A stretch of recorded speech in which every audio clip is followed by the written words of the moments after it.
ইনকিলাব ইনকিলাব ইনকিলাব।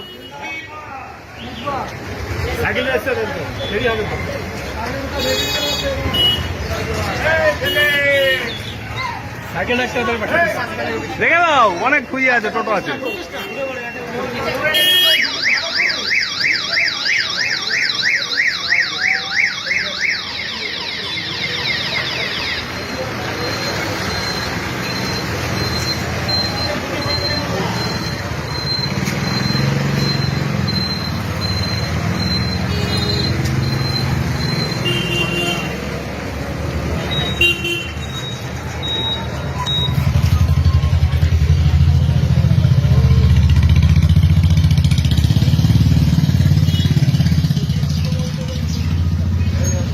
টাকা বাড়বে, কি করে টাকা বাড়বে? এই যে যারা চুরি করছে, যারা দুর্নীতি করছে, যারা লুট করছে, তাদের পেটের থেকে টাকা বার করবো। সেই টাকা দিয়ে আমরা লক্ষ্মীর ভান্ডার ইত্যাদি প্রকল্পের টাকা আমরা বাড়াবো।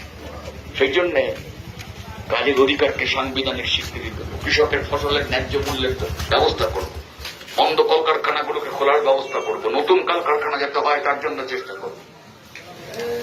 পৌরসভাগুলোর যে উন্নয়ন, সেই উন্নয়ন থমকে আছে, সেই উন্নয়ন যাতে বিকশিত হয় তার জন্য চেষ্টা করব।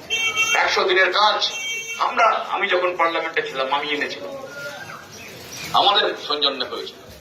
আজকে সেই 100 দিনের কাজকে 200 দিনে রূপান্তরিত করব। সংসদে আপনারা আমাদের নির্বাচিত করবেন এবং সেটা পৌরসভা এলাকায় চালু করব। আজকে গোটা দেশের মানুষ এই 100 দিনের কাজের উপর নির্ভর করে বসে আছে।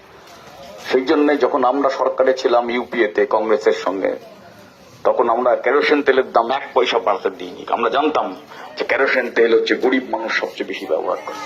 একটা সরকারি কারখানা বিক্রি করতে আমরা দিইনি। মানুষের অধিকারের জন্য আশীর্বাদ চাই। আমি আশা করি সেই আশীর্বাদ আপনাদের কাছে পাবো। আসন্ন লোকসভা নির্বাচনে রাজ্যের প্রতিটি প্রান্তে বামফ্রন্ট প্রার্থীদের জয়ী করুন।